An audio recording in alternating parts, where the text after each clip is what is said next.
دوسری بات یہ کرنا چاہتا ہوں کہ آپ کو معلوم ہے کہ محرم الحرام کا مہینہ شروع ہو گیا.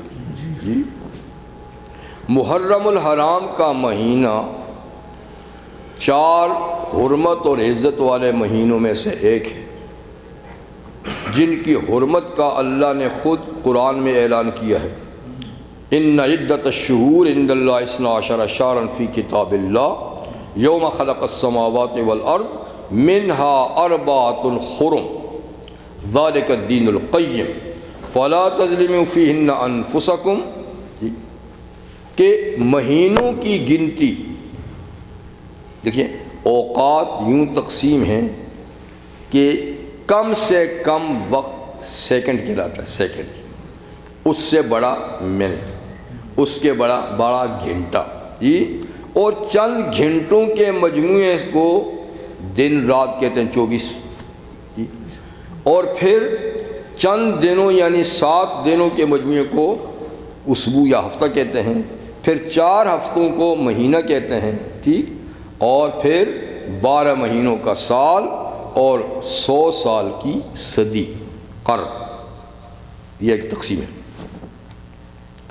تو قرآن حکیم میں دنوں کا ذکر بھی ہے، جی، اور گھنٹے کا، وہ گھنٹے جو ہمارے یہاں اس کا تو ذکر نہیں، لیکن گھنٹے کا لفظ ہے کیونکہ وہ قیامت پر بھی بولا جاتا ہے اور وہ ایک لمحے کے لیے بھی بولا جاتا ہے. دنوں کا ذکر ہے، ٹھیک، اور دنوں میں جمعے کا دن کا نام بھی ہے. مہینوں کا ذکر بھی ہے، الحج اشہر معلومات، کہ حج کے یعنی معلوم مہینے ہیں، اور سال کا ذکر بھی ہے، سال کا ذکر بھی ہے، اور یہ کہ سال 12 مہینوں کا ہے. اس آیت میں سورۃ توبہ کی ہوئی پڑی کہ مہینے کی گنتی چاہے وہ مہینے چاند کے حساب سے ہوں یا سورج کے حساب سے ہوں، دونوں 12 ہیں، ٹھیک، لیکن قرآن حکیم میں چاند والے مہینوں کا ذکر ہے، اس لیے کہ عزت والے مہینے اس میں ہیں، دوسروں میں نہیں ہیں. تو ان عدت الشہور یعنی مہینوں کی گنتی اللہ کے نزدیک سال کے 12 مہینے ہیں، اور یہ اس دن سے اللہ نے گنتی کر کے رکھی ہے جس دن سے زمین آسمان پیدا کیے ہیں. اور ان میں 4 کو اللہ نے خاص عزت بخشی ہے. سو تم ان عزت والے مہینوں میں اپنے اوپر ظلم مت کرو گناہ کر کے. یہ نہیں کہ باقی مہینوں میں کرو، یعنی باقی میں بھی نہیں کرو، لیکن یہ خاص مہینے عزت والے، تو ان میں گناہ بھی پھر سخت ہوگا. تو اپنی پر ظلم نہیں کرو ان مہینوں میں. تو 4 عزت والے مہینے کون سے ہیں؟ پھر یہ نبی کریم علیہ السلام نے بیان فرمائے کہ ان میں 3 مسلسل ہیں، ایک الگ ہے. جو الگ ہے وہ رجب کا مہینہ ہے، جو مسلسل ہیں وہ ذوالحجہ، ذوالقعدہ، ذوالحجہ اور محرم ہے. یہ تینوں مسلسل ہیں. تو پھر یہ کہ محرم کا مہینہ، اس کا نام ہی حرمت والا ہے، محرم، یعنی جس میں ہر گناہ کی پابندی ہے سختی کے ساتھ. تو اور پھر یہ کہ یہ مہینہ اسلام سے پہلے بھی قمری سال کا پہلا مہینہ ہوتا تھا، اس سے قمری سال شروع ہوتا تھا. اسلام کے بعد بھی اس کو قمری سال کا پہلا مہینہ ہی کا درجہ حاصل ہے. تو بہرحال یہ سال کا پہلا مہینہ، پہلے تو اللہ تعالیٰ سے دعا کرتے ہیں کہ اس مہینے کو ہمارے اللہ تعالیٰ بابرکت بنائے، امن اور سلامتی کا ہمارے لیے بھی اور پوری امت مسلمہ بلکہ پوری دنیا کے لیے. تو یہ پہلا مہینہ ہے. سن کے لحاظ سے رحمت عالم صلی اللہ علیہ وسلم کا مکہ سے مدینہ جانے کا یہ 1437واں سال شروع ہو گیا. 1437واں سال اس مہینے سے سٹارٹ ہو گیا. اس مہینے کی 2 حیثیتیں ہیں، ایک دینی حیثیت ہے، ایک تاریخی. اسلام میں ایک دینی دینی جو اس کی حیثیت ہے، اسلام سے پہلے بھی یہ عزت کا مہینہ تھا، لیکن اس میں احکامات کیا تھے اس کا ہمیں پتہ نہیں۔ اسلام میں جو احکامات دیے ہیں اس کا ہمیں پتہ ہے، وہ یہ کہ نبی کریم صلی اللہ علیہ وسلم سے سوال کیا گیا، دیکھتے ہیں چند حدیثیں میرے پاس لکھی ہوئی، میں نے آپ کو پڑھ کے سنا ہی دوں۔ آپ سے سوال کیا گیا، عن ابی ہریرہ رضی اللہ عنہ النبی صلی اللہ علیہ وسلم قال افضل الصیام بعد شہر رمضان شہر اللہ الذی تدعونہ المحرم وافضل الصلاة بعد الفریضۃ قیام اللیل۔ صحیح مسلم شریف کی حدیث ہے کہ نبی کریم نے فرمایا کہ بہترین روزے، نفل روزے، رمضان المبارک کے فرض روزوں کے بعد، شہر اللہ وہ اللہ کے مہینے کے روزے ہیں، تو اس کی نسبت حضور نے اللہ کی طرف کی، تو مہینے تو سارے اللہ کے ہیں، تو یہ اس کی تعظیم کی نسبت ہے کہ اللہ کا مہینہ، تو اللہ کے مہینے کے ہیں جس کو تم محرم کے نام سے پکارتے ہو، اور بہترین نماز بعد الفریضہ، فرض نمازوں کے بعد قیام اللیل، تہجد کی نماز ہے۔ لیکن نبی کریم صلی اللہ علیہ وسلم نے اس مہینے کے پورے روزے نہیں رکھے، ایک ہی رکھتے رہے عاشورے کا روزہ، اور زندگی کے آخری سال میں آپ نے فرمایا اگلے سال زندہ رہا تو اس کے ساتھ ایک روزہ اور ملا کے رکھوں۔ تو خواہش تھی کہ 2 رکھیں، کیونکہ یہودی 1 رکھتے تھے، لیکن وہ نہیں ہوئی، تو اس لیے حضور کی خواہش کے مطابق 2 روزے تو سنت ہیں، 10-11 یا 9-10، ٹھیک ہے نا۔ باقی پورے مہینے کے روزے یہ افضل ہیں، اگر کوئی دوسرے مہینے کے پورے نفلی روزے رکھتا ہے تو اس کے مقابلے میں محرم کے پورے روزے افضل ہیں، لیکن یہ شعبان یا شوال کے علاوہ، اور 10 یا 9 جو ذی الحجہ کے ہیں ان کے بھی علاوہ، ان کی فضیلت اپنی جگہ میں ہے۔ اس کے بعد نفلی روزوں میں پورے مہینے کے افضل روزے محرم کے، ٹھیک ہے۔ دوسری حدیث حضرت علی سے ہے کہ ان رجلا اتى النبی صلی اللہ علیہ وسلم، ایک آدمی حضور کی خدمت میں آیا، اس نے کہا یا رسول اللہ صلی اللہ علیہ وسلم اخبرنی بشہر اصوم بعد شہر رمضان، آپ مجھے کوئی ایسا مہینہ بتائیں کہ رمضان کے بعد وہ پورا مہینہ روزہ رکھوں۔ تو آپ نے فرمایا ان کنت صائما بعد رمضان، اگر تو رمضان کے بعد روزہ رکھنا چاہتا ہے نا، فصم المحرم، تو محرم کے روزہ رکھ، فإنه شہر اللہ، اس لیے کہ یہ اللہ کا مہینہ ہے، وفی یوم تاب اللہ فی علی قوم ویتوب علی آخرین، اس میں ایک دن ایسا ہے، وہ 10واں دن یوم عاشورہ، ایک دن ایسا ہے کہ جس میں اللہ تعالیٰ نے ایک قوم کی توبہ قبول کی تھی، یعنی آدم علیہ السلام، تو اللہ دوسروں کی توبہ بھی قبول کرتا ہے۔ اگر یوم عاشور میں اور بھی توبہ کریں گے تو آدم علیہ السلام کی طرح ان کی توبہ بھی قبول ہوگی۔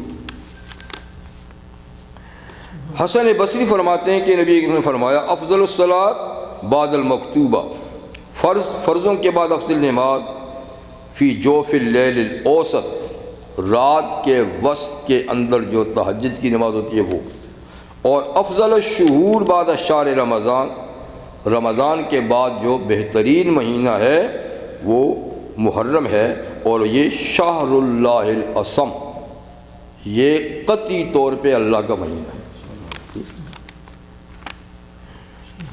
اللہ تعالیٰ ایک اور حدیث میں فرمایا اے آدمی، اے انسان، مجھے دن کے پہلے حصے میں یاد کر صبح صبح، اور پھر کچھ دیر سارا، اور آخر دن بھی یاد کر کچھ دیر، تو اغفر لک ما بین ذالک، بیچ کے گناہ میں معاف کر دوں گا۔ صبح کو تھوڑی دیر مجھے یاد کر، پھر شام کو تھوڑی دیر یاد کر، تو بیچ میں لیکن چھوٹے گناہ صغیرہ، الا الکبائر، کبیرہ چھوڑ کر، کہ یہ کہ ان سے توبہ کرے گا تو معاف کروں گا۔ تو صغیرہ ہر دن صبح تھوڑا یاد کریں، شام کو یاد کریں، تو صغیرہ دھل جاتے ہیں۔ اہل علم کہتے ہیں اسی طریقے سے سال کے آخری مہینے میں ذی الحجہ، محرم کے پہلے عشرے میں جی اللہ کو یاد کیا تو بیچ میں سال کے بھی چھوٹے گناہ معاف ہو جائیں گے، جیسے دن کے شروع آخر، مہینوں کے بھی شروع آخر۔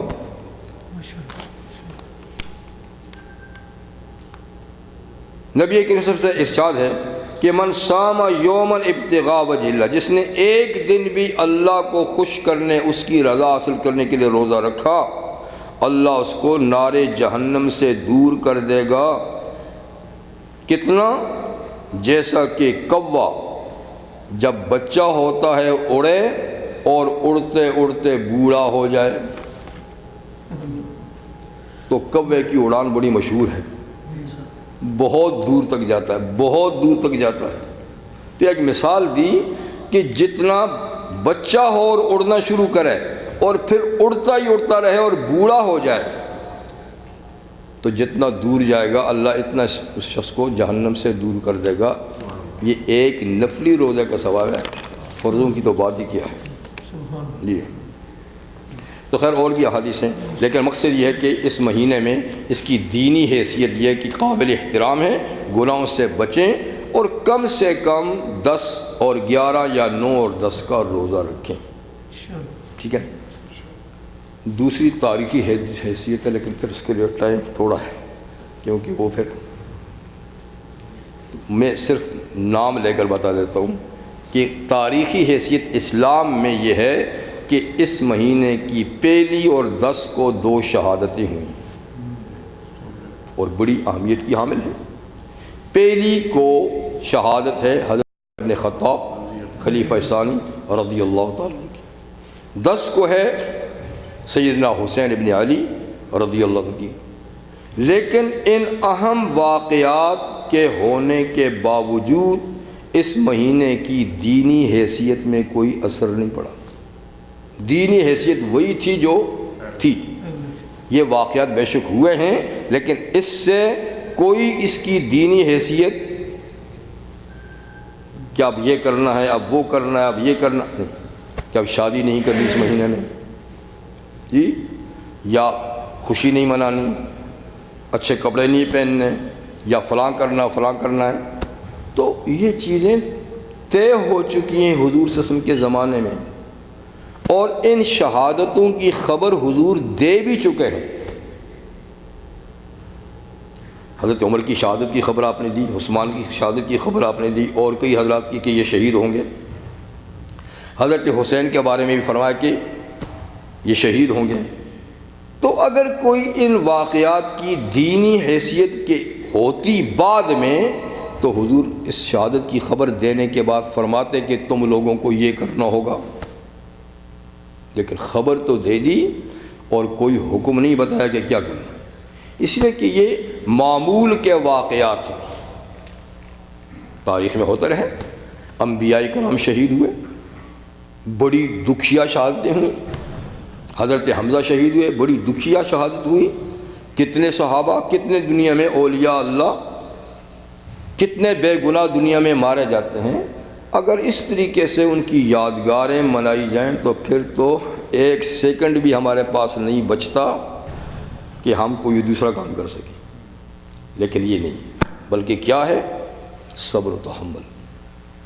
وہ لوگ کامیاب ہو گئے ٹھیک، اور جو کامیاب ہو جاتے ہیں ان کا دکھ نہیں رہتا۔